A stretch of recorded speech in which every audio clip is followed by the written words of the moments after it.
Shri Tripura Rahasyam MahatmyaKhandam, Chapter 67.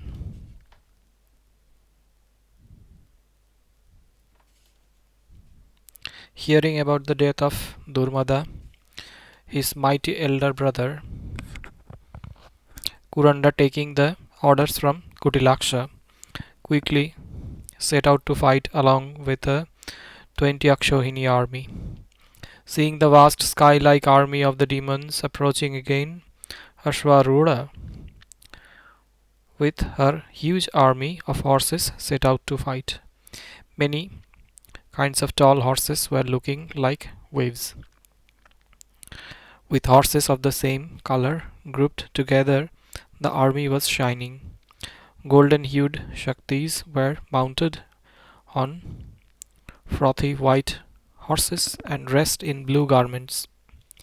They were proud of their youthfulness and wielding swords and shields. Some with moon-like hue were riding horses, black like clouds of dissolution, and dressed in red garments and ornaments. They were shining with sapphire-decked crowns and wielding bows and arrows. Some others, red complexioned, moving speedily on green-colored horses, were dressed and decorated with pink garments and jewels. A few others were wearing the same colored garments and ornaments as the horses. Thus, the army of the Shaktis proceeded, looking like the variegated twilight horizon and a sea overflowing its shore, and quickly captured the army of the demons. The sound generated by kettle drums, trumpets, cow horns, war drums, hoofs of the horses, and cymbals mixed with the loud shouts like hum and patting filled the interspace between the earth and the sky. Then started a frightening war demanding lives. The directions were deafened by the sounds from the sword fight. The dust rising from the pounding of the hoofs of the horses surrounded the sky like the clouds of destruction, and for a moment it was looking miserable like the new moon night. The darkness from the dust succeeded by the shower of blood arising out of hitting with weapons, and the war continued. The Shaktis and the demons were killing one another. The strong Shaktis stole the show by rendering the demons powerless. Battered by the Shaktis, the army of the demons was getting destroyed. The great demons, having lost their legs, hands, ears, stomachs, and backs, threw the weapons all around and ran away from the war, shouting, "Alas, we are dead." Seeing his army destroyed, the enraged Kuranda, riding his horse and twanging his bow, discharged arrows on the Shaktis and destroyed them in thousands. The army of the Shaktis looked like a broken bridge by the flood of arrows shot by Kuranda. Then Kuranda faced Asvarudha, mounted on the horse named Aparajita. She was golden hued and dressed in white garments and wearing white ornaments, and wielding the noose, the goad, the bow, and the arrow. Seeing her, Kuranda spoke thus: "For a long time you are arrogant like a wicked woman. I will relieve you of the arrogance. You will soon face the consequences of killing my brother. By killing you, first I will become free from the sin of sacrificing my brother. Show your reputed valor before me." Thus spoken by Kuranda, the angry Ashwarudha struck him with 3 sharp arrows. With one arrow she severed the head of his horse. With the second arrow she pushed his crown to the ground. With the third arrow she struck him fast in his chest. The great demon Kuranda, having lost his horse and the crown and strongly hit in his chest, fell unconscious like a tree with its root cut off. Quickly gaining consciousness in the battlefield, he said to her thus: "You are worthy of appreciation in war. I commend your fight with me. Hearing this, Asvarudha said again thus, O demon, fie upon you who are still alive. Intentionally you are left with life just to talk to me. Look at this arrow, which takes away the life and pride of the enemy. Hearing Asvarudha, the demon, burning with anger, broke her bow with a curved-tipped arrow. She in turn broke his bow with a sword. The demon broke her sword into two by his sword, and again hit severely her horse, by which it receded. Meanwhile the angry Asvarudha bound him with the rope and pulled him, and hit him on his head with the lustrous goad, by which the demon died with split head. Hearing about the death of Kuranda, Kutilaksa, the chief of the army, seeing near the leaders Karanka and others, said with red eyes thus, O Karanka and others, 5 of you go with your army and quickly bring that woman either bound or dead. All of you are having the magical power of Sarpini, by which you are indeed unconquerable by gods and demons. Thus ordered, Karanka and others bowed to their army chief and proceeded to fight, each followed by 20 Akshohini army. These demons were looking fearsome. Karanka in the chariot of donkey, Kakamukha on the elephant, Vajraloma in the chariot of eagle, Vajradanta on the camel, and Vajravaktra on the donkey. Hearing the loud sound of the demons ready to fight, Ashvarudha and Sampatkari gathered their armies. Then both the armies faced each other, and amidst the sound from various instruments and shining weapons, they showered arrows as if from distant clouds. Then both armies, mingling with each other, hit one another. Frowning and biting their lips with anger, they were cutting with the swords, piercing with long spears, splitting with bunch of arrows, crushing with bolts, and destroying one another using massive weapons. The extremely enraged elephant and horse battalion of the Shaktis destroyed very soon the army of the demons. The mighty Karanka and others, seeing their army looking dead, entered the army of the Shaktis and with great energy destroyed them. Seeing their army getting utterly defeated by the demons, Ashvarudha and Sampatkari fought with the demons. Karanka and other mighty demons, watching their army being conquered by them, released the great magical power Sarpini, who was fearsome, wearing serpents and making loud sounds and creating varieties of serpents to kill the Shaktis in the warfield.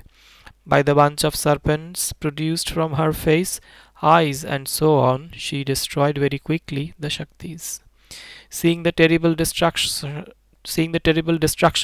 some Shaktis ran quickly to report the situation to Dandanatha. Reaching her, who was by the side of Devi Lalita, they bowed also to Mantrini and said thus, Alas, the demons are fearsome. O Dandanatha, we went along with Sampatkari to fight with the demons. A great war demanding lives was fought. Durmada was killed by Sampatkari. Kurandaka was done away by Ashvarudha, but for his fame. We destroyed the horrid army of the demons. Thus the demons were vanquished. O great magical power named A great magical power named Sarpini was released by Karanka and others, the 5 leaders of the army who had lost their army. Sarpini was creating from her eyes and other sensory organs bunches of serpents. Beaten, bound, and attacked by the serpents, the Shaktis were severely burned and reduced to a state of death. The 2 goddesses were repeatedly killing the serpents by showering arrows.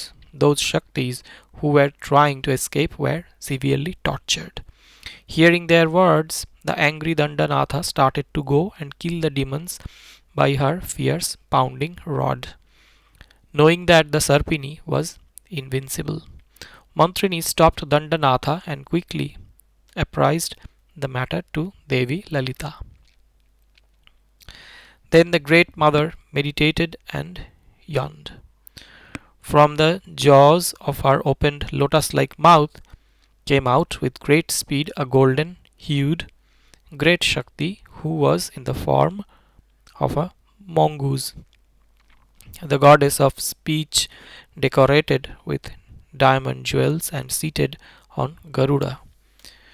Sri Lalita Parameshwari said to her, who was standing after bowing in front of her, thus, "My child, go and quickly destroy that Sarpini by your power."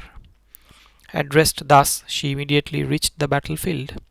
All the serpents were driven away by the wind from the wings of Garuda.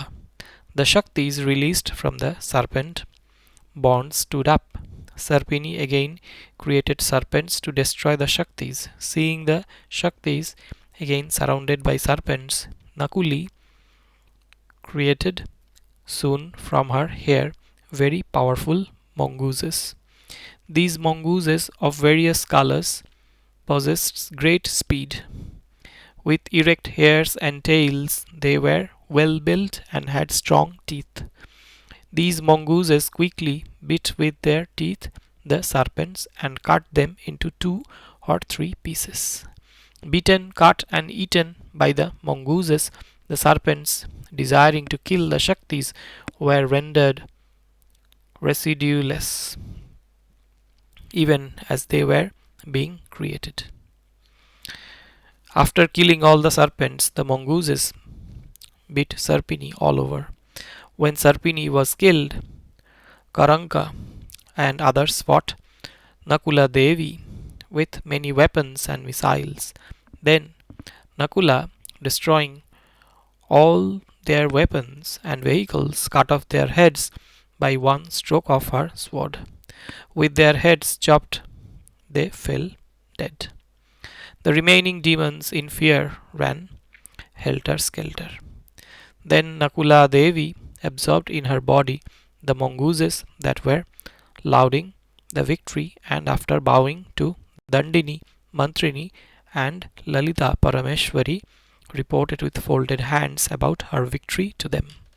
End of the 67th chapter of the MahatmyaKhandam of Sri Tripura Rahasyam. Chapter 68. Then, knowing from the demons about the death of Karanka and other leaders, Kutilaksa shied and worried immensely. Thus, it looks to me that the great Shakti is really invincible. The mighty Durmada and Kuranda are dead in the war. Let it be so. I should not worry about it because victory cannot be one-sided. But how was it that Karanka and others who were indomitable and who were supported by the unfailing Sarpini were done away in the war? The leader of the Shaktis, known as Lalita, sitting in her place, has by her assistance destroyed our strength. Alas, what will not happen if the fate is unfavorable? It is astonishing that Karanka and others were killed by a woman. Our army has been reduced to 1/4. Our strong leaders are dead. But how is it that not even one leader of the Shaktis is dead? Having promised the king that I will defeat the Shakti, how can I, like a coward in front of him, about my inability? How can I, like a coward, inform him about my inability? While Kutilaksa, the chief of the army, was thus brooding, Visanga, incited by Visukra, reached there. Seeing Visanga, Kutilaksha, the chief of the army, stood up, and, after serving him with a seat and so on, took his own seat. Seeing the sad Kutilaksha, Visanga told him about the intention of the Devi to fulfill the request of Bhandasura, and that Bhandasura is deluded by her generosity. O Kutilaksha, your face appears worried. Tell me soon the reason for this. I will resolve everything. Hearing Vishanga, Kutilaksha narrated the huge destruction of the demons and the safe condition of the Shaktis and the impending danger. Hearing Kutilaksha, Vishanga laughed, saying, "This is all delusion," and himself deluded by the illusion of the Devi, spoke as if he was wise. Thus, O chief of the army, listen. I have come here knowing the matter. We cannot defeat a strong side without skilled planning. Victory is dependent on skill, which in turn depends on intelligence.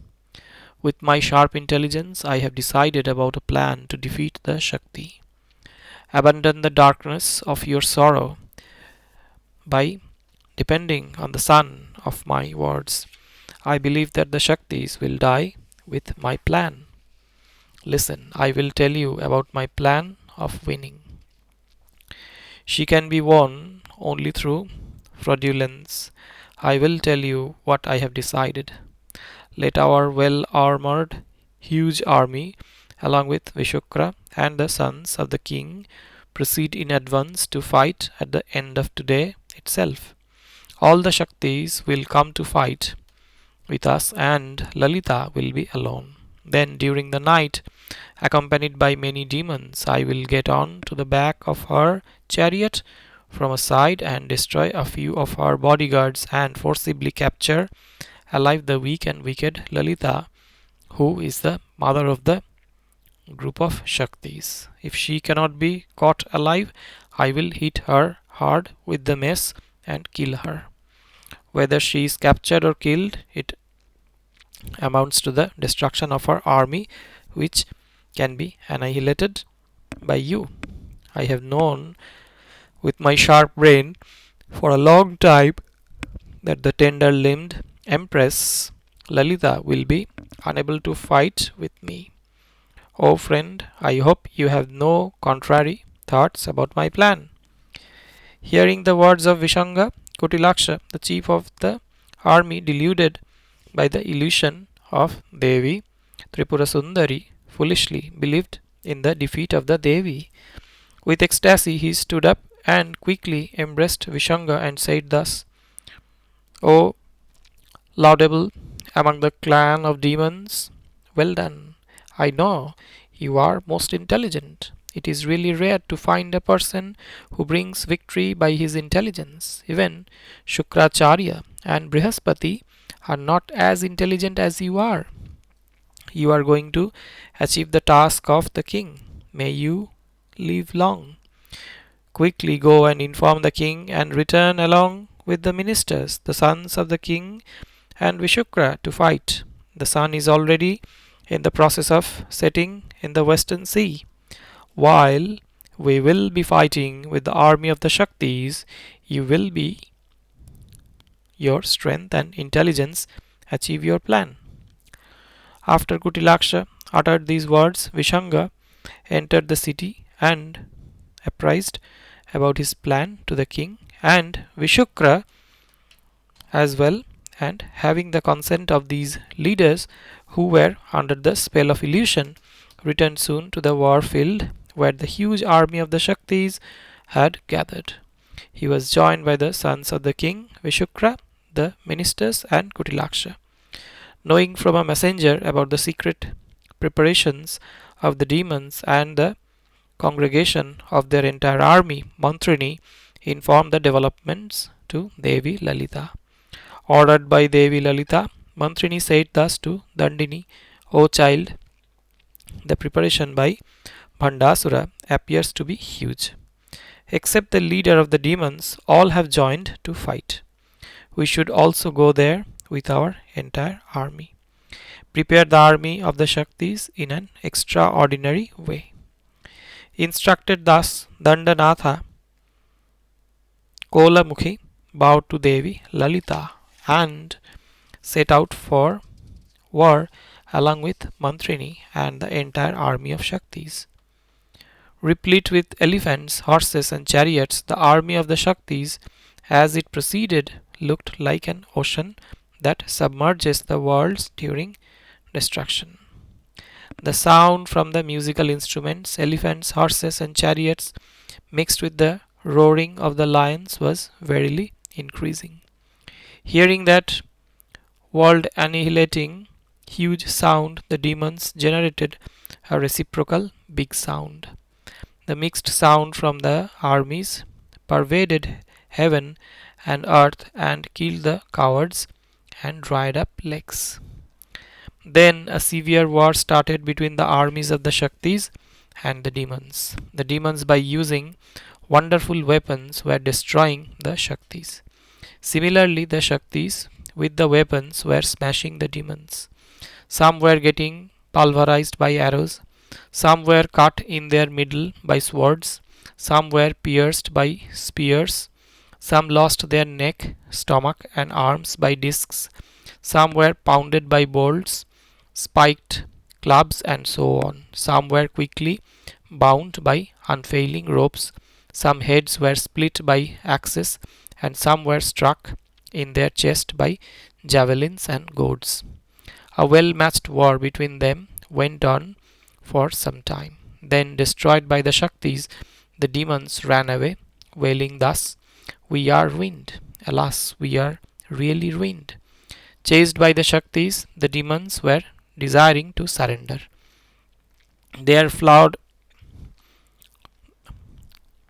there flowed a river of blood. There flowed a river of blood with waves carrying dead bodies, which was a good sight to the carnivorous animals. Some who drowned in this river were quickly dragged far away. Seeing the demons running away, Visukra, the brother of Bhandasura, addressed Balahaka and others who were by his side.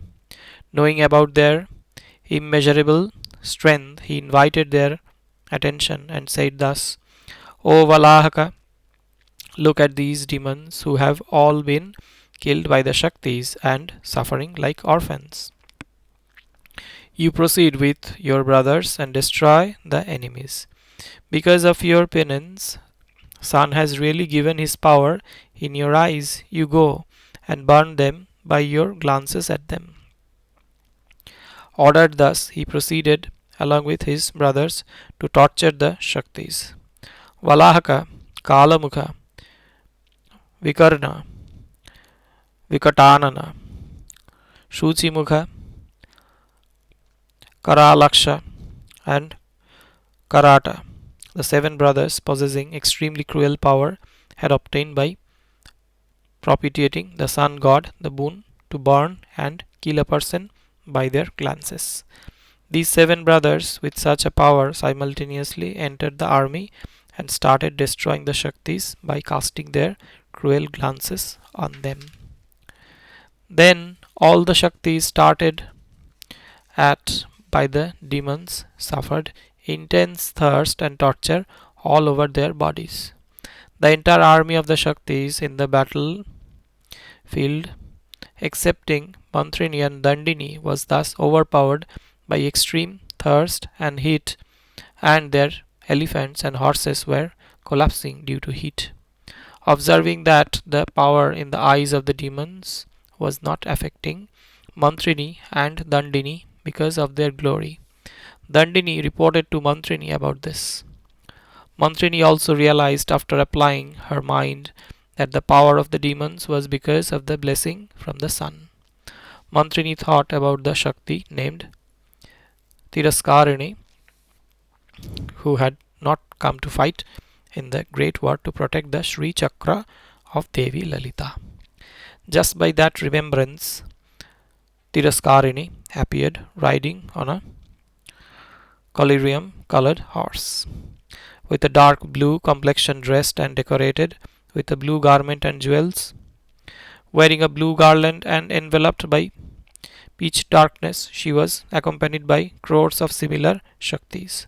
No one on the earth can see her but for her consent. After arriving, she bowed to Mantrini and said thus, "Why was I remembered?" Mantrini, who was questioned thus, told her about the strength of the demons and sent her to destroy them. Again, for the pacification of the Shaktis, Mantrini ordered Amrtesi, who was like an ocean of nectar, to follow Tiraskarini. Ordered thus, Tiraskarini, riding an invisible horse and herself invisible, and followed by a similar group of Shaktis, destroyed the army of the demons by showering weapons on them.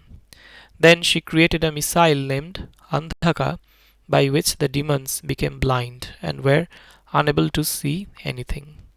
Then Tiraskarini, by fighting for a long period with them, who were filled with prowess, and continuing their fight simultaneously, beheaded them with rage by a sword. With the destruction of Balahaka and others, the gods, amidst sound of kettle drums, showered heavenly flowers on Tiraskarinika and rejoiced at the elimination of the tormentors of the world. Then Amriteshi revived the dead Shaktis by a shower of nectar. Conquering thus the demons with eyes like the sun, Tiraskarini bowed to Mantrini and Dandini and announced her victory.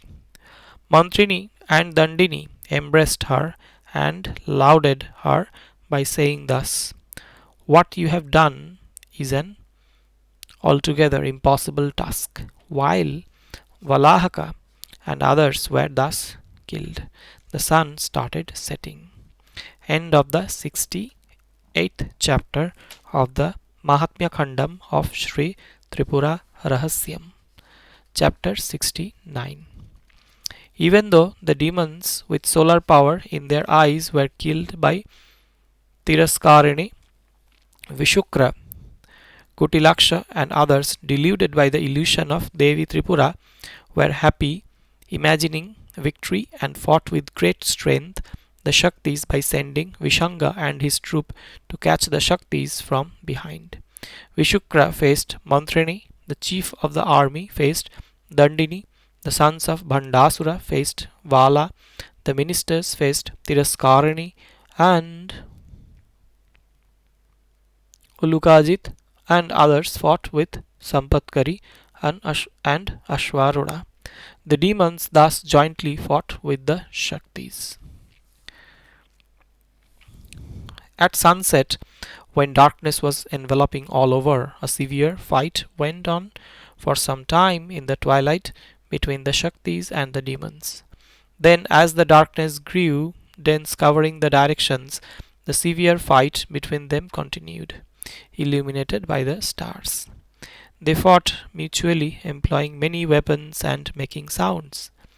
By the intense collision between the two armies arose dust which covered the sky lit with stars. Then, seized by the darkness, the Shaktis and the demons, blinded by rage, fought in confusion.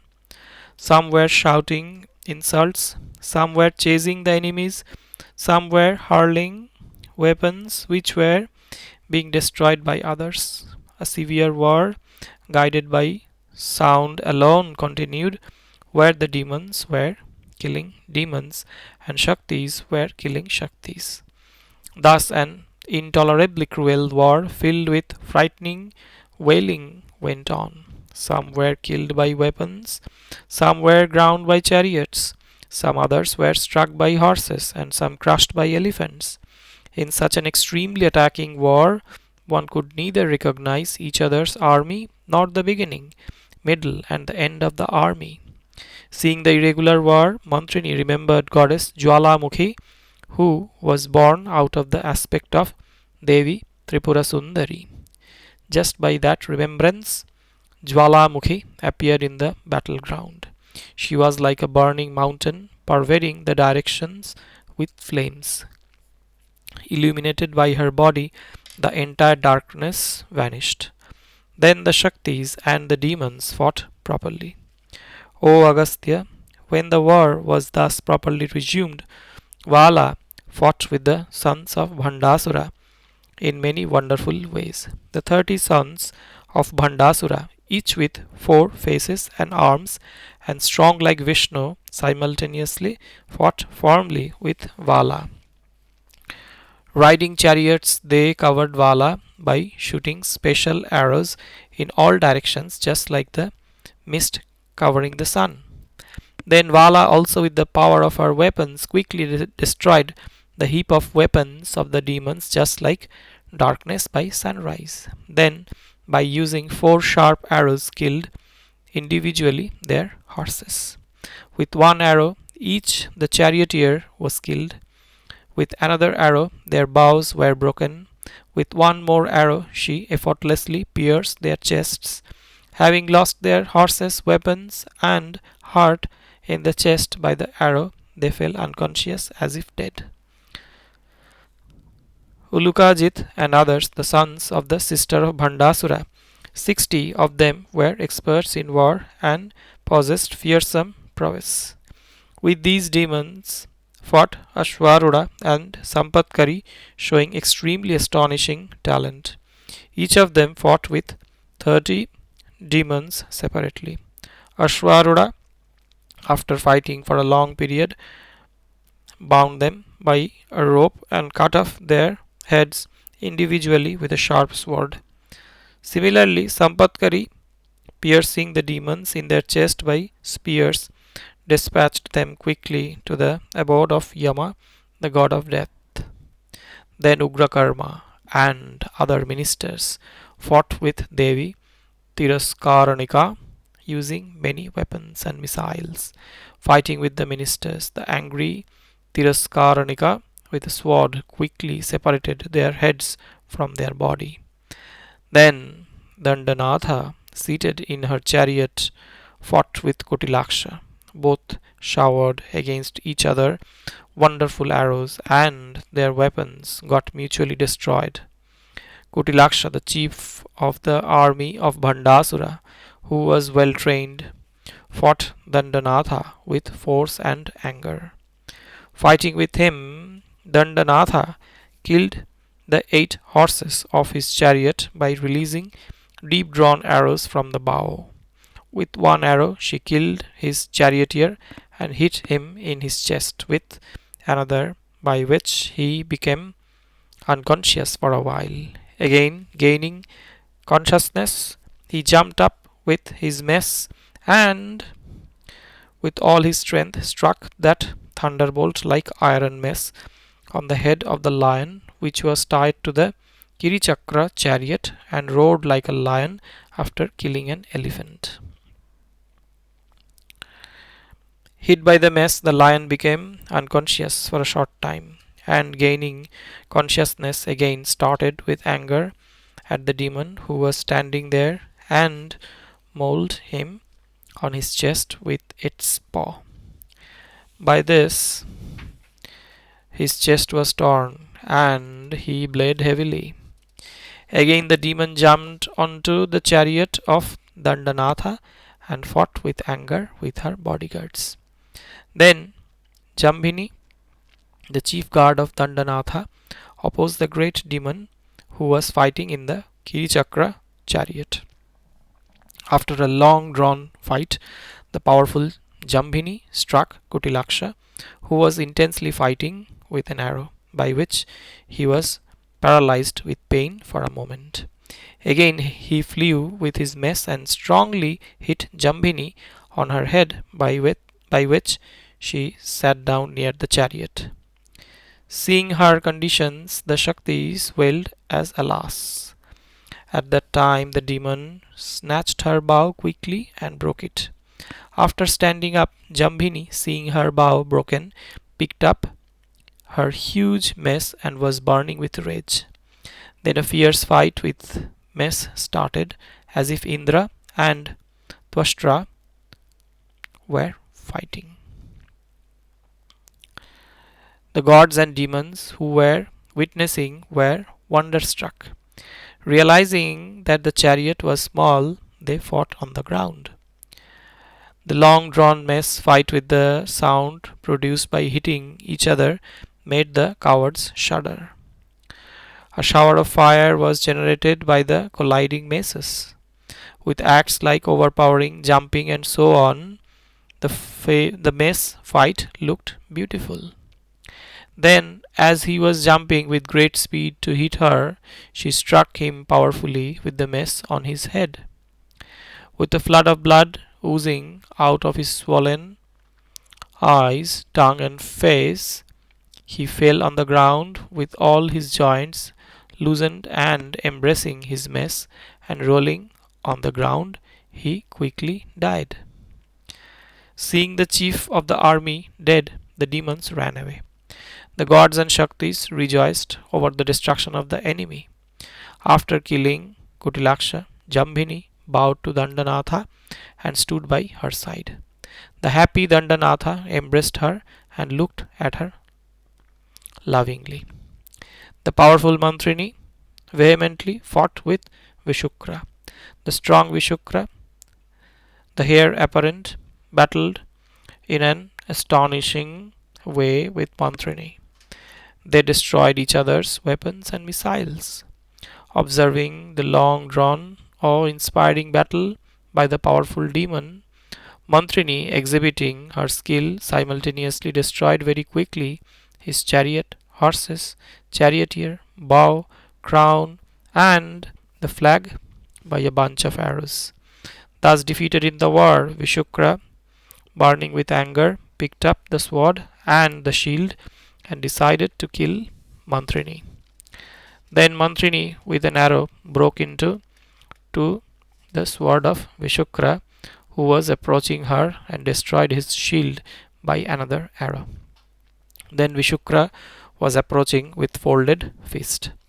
Mantrini hit him in his chest by a huge sharp spear, by which the hero was thrown 2 crores away, just like a mountain, by the annihilating wind, and revolving and vomiting frothy blood, fell deeply unconscious. 1 crore is 1/4 of an yojana, approximately 1 kilometer. When Visukra was thus struck, the army of the demons ran in 10 directions, dropping the weapons and abandoning the vehicles. The demons carried the unconscious Visukra to the city. While Visukra and others were fighting with the entire army of the Shaktis, Visanga happily thought that Devi Lalita will be alone in her Sri Chakra chariot along with a few close bodyguards and could be conquered. Hence he set out accompanied by Damana and others, the leaders of a 15 Akshohini army, with a small army and many weapons. Watching the sound from the footsteps of the elephants, Visanga proceeded on an inebriated elephant along with others riding elephants. All were dressed and embellished in blue, and each on an elephant assembled and followed the army of the demons about 2 yojanas behind. Some, surround, some surrounded some surrounded the Shaktis from the left and some from the right, and keeping a distance of 2 yojanas in between, the demons proceeded like thieves in different groups. Then all of them joined together about a krosha distance behind the Sri Chakra chariot, and within no time Vishanga and other demons reached the back of the chariot. Devi Lalita, the embodiment of consciousness, knowing the intention of the demons, informed the Shaktis about that and remained sporting in her chariot as if unaware of the situation.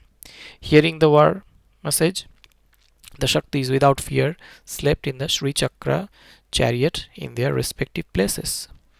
The demons, seeing the Shaktis sleeping in the Sri Chakra chariot, which had rows of glowing lights and gems glittering by those lights and illuminated all over,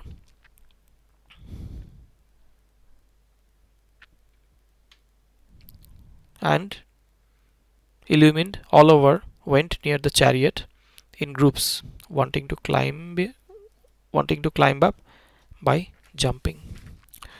Thousands of Shaktis with raised swords were already secretly going around the chariot. Some Shaktis, seeing the group of demons on the elephant surrounding the chariot, called out loudly, inviting the Shaktis, and the Shaktis entered the army of the demons and attacked them with swords and rebukes. Then a fierce war started between the Shaktis and the demons. End of the 69th chapter of the MahatmyaKhandam of Sri Tripura Rahasyam. Chapter 70.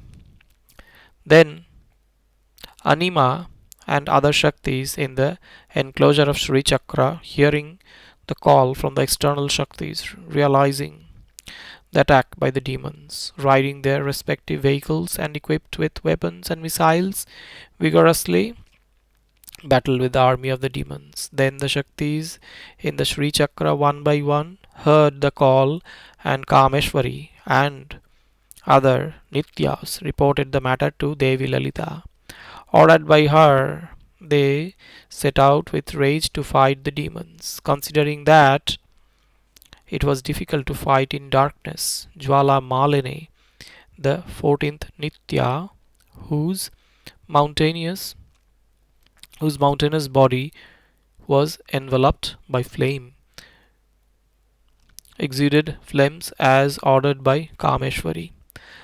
That flame illuminated a yojana, 3 miles all around, and the Shaktis fought with the demons.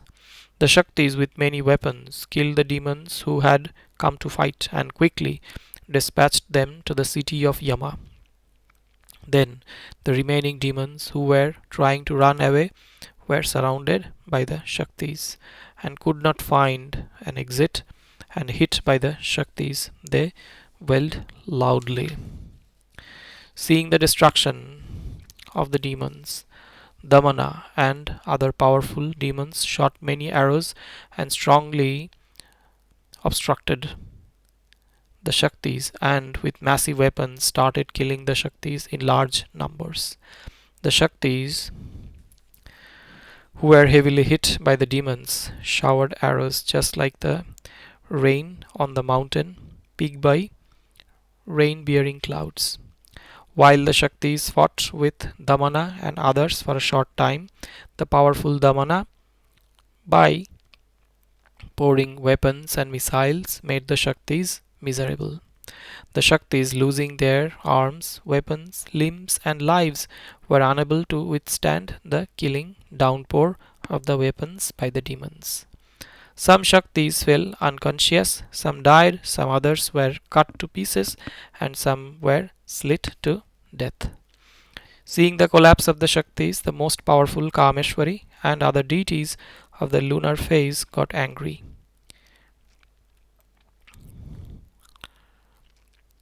and riding the chariots fought with the 15 demons, Damana and others. Equipped with many weapons and filled with strength and valor, they destroyed the weapons and missiles of the demons by counter weapons and missiles, and with great skill shot arrows at the delicate organs of the demons. Thus struck by the Shaktis, the demons got extremely furious and fought in an astonishing manner, filled with might and violence, by shooting arrows that emitted sparks of fire resembling submarine fire, which would burn the worlds and glowed in the warfield. Then the Nitya deities, fighting with the wonderfully powerful demons, destroyed one by one their horses, chariots, charioteers, and flags, and breaking their bows with sharp spears, and with great strength severed their heads. When Damana and other demons were killed, the remaining demons with fear ran away in 10 directions. Then the valiant Visanga, seated on an elephant, angrily fought alone with the many Nitya Shaktis. Kameshwari and other Nityas surrounded him, who was bravely fighting, and hit him with showers of arrows.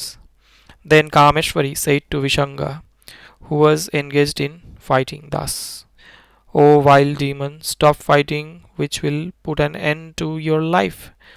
Abandon your weapons and safely walk back quickly. It looks improper that you are battling alone with many. Hearing Kameshwari, Vishanga laughed loudly and said thus: O wicked woman, what are you talking in vain, without shame, standing at a distance? All alone I will soon destroy the entire army of the Shaktis and surely carry alive Devi Lalita by binding her. First I will destroy your weapon. The delay in doing so has been done to my compassion towards women. Saying thus, he struck them individually with sharp spears. Hearing him, Kameshwari said, If that is so, let there be war with each of us individually and immediately with me. Saying thus to the demon, Kameshwari spoke again thus: O Bhagamalini and others, listen. I will fight with him, and you carefully guard him from escaping. Saying thus, she hit him with an arrow and addressed him thus: O foolish demon, without any compassion towards me, fight with all your might. Let me see your prowess. If you are a man, you will not run away. I will never torture you who are injured, but allow you to escape. So, shedding your shyness, fight like a man. Saying thus, she hit him with sharp spears. Vishanga also with fury fought, using all his strength with Kameshwari. Then, with a long pulled arrow, she hit his elephant in the middle of its temples, by which the elephant split into two, fell dead on the ground like a mountain. Having lost his vehicle, Vishanga, picking up a bow and arrows, rushed to fight, exhibiting his anger by shrinking his eyebrows. Then Kameshwari, with 3 arrows, quickly cut his bow, quiver, and the crown. Then, as Vishanga, picking up a frightening huge sword, was approaching Kameshwari, she cut that large sword by a sharp arrow into 3 pieces, and with a smile said to him thus: O demon, are you not very powerful? Why are you fighting like this? Why are your weapons not falling on my body? Are you extremely compassionate towards me? Why have you lost your weapons? How will you conquer us and carry Devi Lalita by binding her? Your weapons are futile to achieve victory. Hence, run away from my presence if you are a man. Hearing the bitter, derisive words of Kameshwari, Vishanga, raising his fist, went near to kill her. Then, again, with 3 arrows, she forcefully struck him in his foot, chest, and fist, by which he was unable to move. See and release his fist, and ashamed, he quickly disappeared. Before that, Kameshwari obstructed his passage by creating a net of arrows all around, which was astonishing. Prevented all around thus, the demon spread his magical power. He created varieties of fearsome showers of weapons, boulders, blood, serpents, dust, burning charcoal, mountains, great devils, demons, and ghosts. Kameshwari, with her weapons, destroyed that magic as they were being created. Then the frantic Vishanga, assuming a huge, terrible, yellowish black form with 1,000 faces and myriads of feet, and emitting fire from his wide open mouth, proceeded to kill her. Seeing the Shaktis, who were frightened by looking at that 1 yojana tall figure, Kameshwari dislodged an anti-illusion missile which quickly obliterated the entire magic. Then Kameshwari quickly bound the demon, who was still hiding by a consecrated rope, and pushed him on the ground in front of her. The demon, who was bound and dropped at her feet, bent his head with shame and closed his eyes as if dead. Kameshwari ordered the Shaktis to carry the bound Visanga to the Sri Chakra chariot, and she also, accompanied by the Nityas, moved near the feet of Devi Lalita. After reaching, they climbed the chariot and bowed to Devi Lalita and narrated about their victory. At the same time, Mantrini and others reached there and announced their triumph after bowing to the mother. Hearing about the deception of the demons, Mantrini and the gods were surprised. Seeing Visanga, who was bound and brought there, the Shaktis, charged with great anger, said thus, "Let him be killed, injured, cut to pieces and split." Hearing them, Dandanatha thought about killing him. Then, as desired by Sri Mata, Mantrini said thus, "Killing a bound person is improper because he is considered as if dead. Let him go," and narrate his plight to Bhandasura. Saying thus, Mantrini ordered his release and said to him thus, "O demon, do not again practice such deceit which will be despised by valiants." Hearing Mantrini, the ashamed Visanga bent his head and quickly marched away without again looking back. Then the Shaktis assembled around Mother Lalita and mutually narrated the astonishing events of the war. Deliberating on this, Dandanatha said to Mantrini thus, "O Devi, a great dreadful war was fought with the demons. Only a small portion of the night is remaining. Again a most ferocious war might happen after sunrise. The demons fight fraudulently. Hence we must go with our entire army.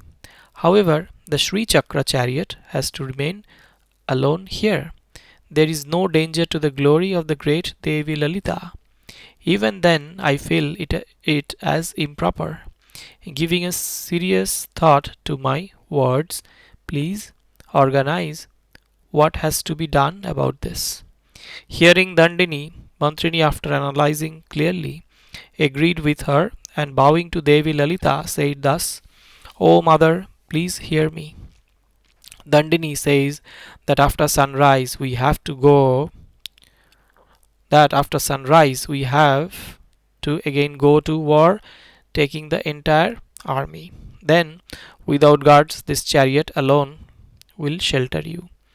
This looks improper. The Shaktis, after fighting, want rest during night, but disturbed by the deception of the demons, they would never have rest.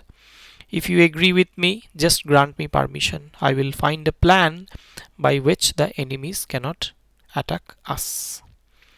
Thus requested by Mantrini, Devi Lalita directed her to go ahead. Then Mantrini ordered the 14th Nitya by name Jvalamukhi to create a fort that would prevent the enemies. Taking the order, she created a fort of fire which encircled the army of the Shaktis. This tall, formidable fort of fire was extending its flames 1 yojana outwards, but it was cool within to the Shaktis. Seeing this fort, the Shaktis, who were tired fighting, forgot fear and slept comfortably. Mantrini ordered 1,000 Shaktis to protect the Sri Chakra. Devi Lalita was thus situated in the center of the fort of fire. End of the 70th chapter of the MahatmyaKhandam of Sri Tripura Rahasyam.